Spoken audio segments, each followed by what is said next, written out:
ಇವತ್ತು ವಿದ್ಯುತ್ ಬಳಕೆದಾರರ ಸಂಘದಿಂದ ಕರ್ನಾಟಕ ವಿದ್ಯುತ್ ಬಳಕೆದಾರರ ಸಂಘದಿಂದ ನಾವು ಏನು ರಾಜ್ಯ ಸರ್ಕಾರ ಮತ್ತು ಕೇಂದ್ರ ಸರ್ಕಾರ ವಿದ್ಯುತ್ ಬೆಲೆ ಏರಿಕೆಯನ್ನು ಏರಿಕೆ ಮಾಡಿದ್ದಾರೆ. ಪರ್ ಯೂನಿಟ್ 36 ಪೈಸೆ ಹೆಚ್ಚಿಗೆ ಮಾಡಿದ್ದಾರೆ. ಅದನ್ನು ನಾವು ವಿರೋಧಿಸ್ತಾ ಇದ್ದೀವಿ. ಅದಲ್ಲದೆ ಇವತ್ತು ಕೇಂದ್ರ ಸರ್ಕಾರ ಇವತ್ತು ವಿದ್ಯುತ್ತನ್ನು ಖಾಸಗೀಕರಣ ಮಾಡೋಕ್ಕೆ ಹೊರಟಿದೆ. ಇದನ್ನು ನಾವು ವಿರೋಧಿಸ್ತಾ ಇದ್ದೀವಿ ಇವತ್ತು. ಅದಲ್ಲದೆ ಇವತ್ತು ಸ್ಮಾರ್ಟ್ ಮೀಟ್ರನ್ನು ಅಳವಡಿಸೋಕ್ಕೆ ಹೋಗ್ತಾ ಇದ್ದಾರೆ. ಇದು ಸ್ಮಾರ್ಟ್ ಮೀಟ್ರ್ ಅಂದರೆ ಇವತ್ತು ಪ್ರಿಪೇಯ್ಡ್ ಬಿಲ್ ಮಾಡುವಂಥ ಮೀಟ್ರನ್ನು ತೊಗೊಂಡು ಬರ್ತಾ ಇದ್ದಾರೆ. ಇದು ಅತ್ಯಂತ ಜನವಿರೋಧಿ ನೀತಿ ಆಗಿರ್ತಕ್ಕಂಥದ್ದು. ಹಳ್ಳಿ ಮತ್ತು ಬಡತನದಿಂದ ಕೂಡಿರೋ ದೇಶದಲ್ಲಿ ಈ ಥರ ಮುಂಚಿತವಾಗಿಯೇ 3 ತಿಂಗಳು 4 ತಿಂಗಳು ಬಿಲ್ ಕಟ್ಟೋಕ್ಕೆ ಜನಸಾಮಾನ್ಯರಿಗೆ ಆಗಲ್ಲ. ಬೆಳಕು ಅನ್ನೋದು ಪ್ರತಿಯೊಬ್ಬರಿಗೂ ಬೇಕು. ಬಡವ ಶ್ರೀಮಂತ ಜಾತಿ ಧರ್ಮ ಇಲ್ಲದೆ ಪ್ರತಿಯೊಬ್ಬರಿಗೂ ಬೆಳಕು ಬೇಕು. ಬೆಳಕಿರಲಿಲ್ಲಪ್ಪ ಅಂದರೆ ಮುಂದೆ ಸಾಗೋದೇ ಕಷ್ಟ ಇದೆ.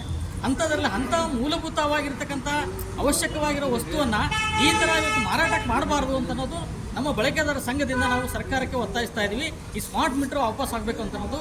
ಮತ್ತು ಟೈಮ್ ಆಫ್ ಡೇ ಅಂತೇಳಿ ನೀತಿ ತೊಗೊಂಡು ಬರ್ತಾ ಇದ್ದಾರೆ. ಮುಂಜಾನೆ ಒಂದು ರೀತಿ ರೇಟು, ಮಧ್ಯಾಹ್ನ ಒಂದು ರೀತಿ ರೇಟು, ಮತ್ತು ಸಾಯಂಕಾಲ ಒಂದು ರೀತಿ ರೇಟು. ಇಲ್ಲಿ ತನಕ ಏನು ಸ್ಲ್ಯಾಬ್ ವೈಸು ರೇಟನ್ನು ಫಿಕ್ಸ್ ಮಾಡ್ತಾರೆ. ಇನ್ನು ಮುಂದೆ ಟೈಮ್ ಆಫ್ ಡೇ ದಿನದ ಬಿಸಿಲಿನ ಆಧಾರದ ಮೇಲೆ ಒಂದು ಬಿಲ್ಲನ್ನು ಫಿಕ್ಸ್ ಮಾಡುವಂಥ ನೀತಿಯನ್ನು ಸರ್ಕಾರ ತೊಗೊಂಡು ಬರ್ತಾ ಇದೆ ಸ್ನೇಹಿತರೆ. ಈ ಸ್ಮಾರ್ಟ್ ಮೀಟರಲ್ಲಿ ಅದನ್ನು ಅಳವಡಿಸ್ತಾ ಇದ್ದಾರೆ.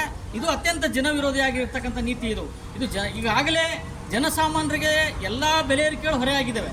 ಇವತ್ತು ಹಾಲಿನ ರೇಟ್ ಏರಿಸಿದ್ದಾರೆ, ಡೀಸೆಲ್ ರೇಟ್ ಏರಿಸಿದ್ದಾರೆ, ಪೆಟ್ರೋಲ್ ರೇಟ್ ಅಂತೂ ಏರಿಸ್ತಾನೇ ಇದ್ದಾರೆ. ಈ ಥರ ಆಗಿಬಿಟ್ಟು ಜೀವನ ವೆಚ್ಚ ಜಾಸ್ತಿ ಆಗಿಬಿಟ್ಟಿದೆ.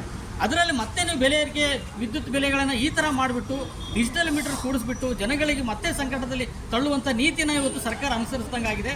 ಅದಕ್ಕೆ ಇವತ್ತು ನಾವು ಜನಸಾಮಾನ್ಯರಾಗಿರೋರು, ವಿದ್ಯುತ್ ಗ್ರಾಹಕರಾಗಿರತಕ್ಕಂಥ ನಾವುಗಳು ಇದನ್ನು ಅತ್ಯಂತ ಖಂಡತುಂಡವಾಗಿ ವಿರೋಧಿಸ್ತೀವಿ.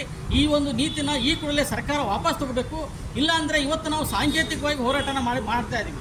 ಇನ್ನು ಮುಂದಿನ ದಿನಗಳಲ್ಲಿ ಗುಲ್ಬರ್ಗದ ಜನಗಳನ್ನು ಸೇರಿಸ್ಬಿಟ್ಟು ವಿಧಾನಸಭೆಗಳನ್ನು ಬಂದ್ ಮಾಡಬೇಕಾಗತ್ತೆ. ರಾಜ್ಯವನ್ನು ಬಂದ್ ಮಾಡುವಂಥ ಹೋರಾಟನೂ ಕೂಡ ನಮ್ಮ ವಿದ್ಯುತ್ ಬಳಕೆದಾರರ ಸಂಘದಿಂದ ನಾವು ಕೈಗೊಳ್ಳಬೇಕಾಗತ್ತೆ ಅನ್ನೋದನ್ನು ಸರ್ಕಾರಕ್ಕೆ ಈ ಮೂಲಕ ನಾನು ಎಚ್ಚರಿಸ್ತಾ ಇದ್ದೀನಿ. ಸರ್ಕಾರ ಇದು ಎಚ್ಚರಗೊಂಡು ಈ ಒಂದು ಬೆಲೆ ಏರಿಕೆ ಏನು ವಿದ್ಯುತ್ ಬೆಲೆ ಏರಿಕೆ ಮತ್ತು ವಿದ್ಯುತ್ ನೀತಿಗಳನ್ನು ಈ ಕೂಡಲೇ ವಾಪಸ್ ತಗೋಬೇಕಂತೇಳಿ ನಾನು ಈ ಮೂಲಕ ಸರ್ಕಾರಕ್ಕೆ ಆಗ್ರಹಿಸ್ತಾ ಇದ್ದೀನಿ.